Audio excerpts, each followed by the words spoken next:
a very important discussion about coffee. Coffee. He's gonna make some coffee. These are the dregs that come out of the coffee maker, so it's kind of a crapshoot. No one has any idea what exactly is in here. There might actually be miscellaneous herbs, cayenne, dill, or whatever else, senna. Yeah. Okay, we have 2 kinds of lettuce. This is romaine, and then we have the red butter. Now throw in a couple of tomatoes, cucumber.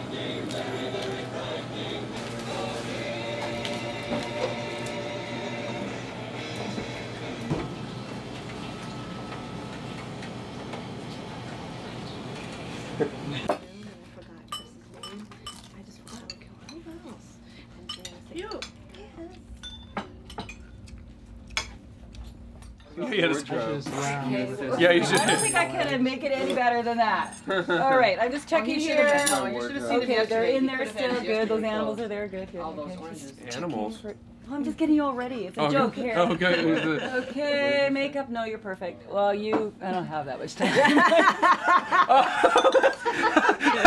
That was good. That was good.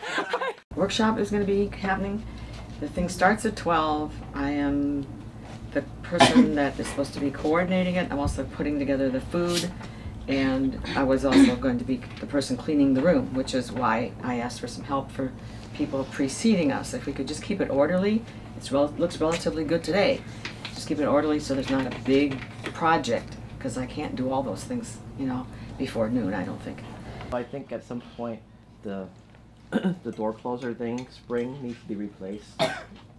And the door needs adjustment, but for now it's fixed. But please don't, just push it gently as you go out. Bread increases in price is going on. New to bread, Kika's treats, individuals. So if you like those little Kika treats, you can get just one. They're $1.69. We have them over by the bread stuff. I am building a Hubert order, so if anybody needs stuff from Hubert, along with this reset, I'm going to reset a little bit of bread and bring in another real pastry case that's going to fit in the semi-Freddy's rack. When the government decided to dilute the organic standards, they said that in labels something could say that it's a genetically modified and still be organic. So a lot of the consumer and the farmers and the retail storekeeper, particularly co-ops, took stance and they said no, the government cannot do that. One time I remember that we closed our meeting on a Wednesday, our business meeting, and went for a rally holding big poster that said farms, not labs. And there were quite a few of us there, and eventually the government at the time backed out so that organic standard could be upheld without the GM. We were part of, along with a coffee shop down the street near the beach and one around the corner, a small neighborhood coffee shop, very, very new in the neighborhood. And Starbucks was interested in the corner spot, which they love corners. And we got petitions together, a group of us in the stores and neighborhood folks, and we circulated in this neighborhood, which, like, the reputation for this neighborhood was that it's asleep. Like, it's not very politically active compared to other spots in San Francisco. We got 4,500 signatures plus from this neighborhood, which was astonishing. And we presented it as the reasons why we did not want a large chain store in our neighborhood, how it would change the neighborhood's nature. And then we went and said this in front of the city planning board, and we had 24 different people present their perspectives on this, and each one said something slightly different. It was not canned, it wasn't rehearsed, it was just coming from their feelings about how this would harm the neighborhood. So, okay, no huge increase in rents that come along with the chain stores happened, and it made it possible for right down the street here, storefront after storefront, they were able to afford, as turnover happened, they were able to afford to stay and make the rent. And it's across the street, and it's down the street on the corner, and so this whole section here, 3 or 4 blocks, has come alive because we stayed put. When we were at the small store across the street on 46th Avenue, we would serve maybe a dozen people. The distinction between the worker and shopper was almost zero because it was run by volunteers. So the people who worked there, it was their shift to keep the store open. People who didn't work there worked some other days. So it wasn't unusual for you to see a sign that says today's volunteer didn't show up, the store is closed. Of course, now we cannot do that. Not only our mortgage is 10 or 20 times as much as our rent was there, but also people, the community depends on us to stay open. We are actually open 363 days out of the year. Only 2 days that we are closed is Martin Luther King's birthday and International Workers' Day. So that is the one big difference, that we have become more professional now, more focused in how we serve. Although I must say that back then, being professional wasn't really considered something desirable. A professional was somebody who wears a necktie and goes to work at 9 and comes back at 5, and professional was a dirty word. Professional was the same as being with the establishment. Currently, professionalism means that we try our best to conserve our time, energy, and to serve the community as fully as possible. And I think that in that sense, we are still serving the community as much as we can. Working at other avenues, you can learn how to do accounts payable, accounts receivable, accounting in general, bookkeeping. You can learn how to do graphic design. You can learn how to do advertising, promotional outreach. You can learn how to cashier. You can learn how to buy inventory, keep track of inventory, keep track of sales, learn how to budget, learn how to do balance sheets, profit and loss statements, pay quarterly taxes, property taxes. You can learn how to buy a building. Other avenues bought our building.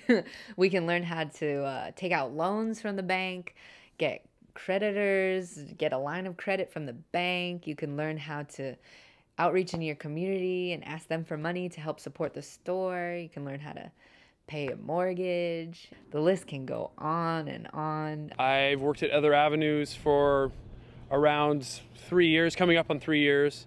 What I do here is I do bulk. I'm the beer and wine buyer, and I also buy some what we call non-foods items, mainly kitchenwares, and some stuff like pet food or bike tools. I'm trying to bring in more bike stuff. I love the co-op vibe and the way I guess the communal and the togetherness and people just kind of taking care of something. If something's not taken care of, we want to, or one would want to take care of the situation to get it handled.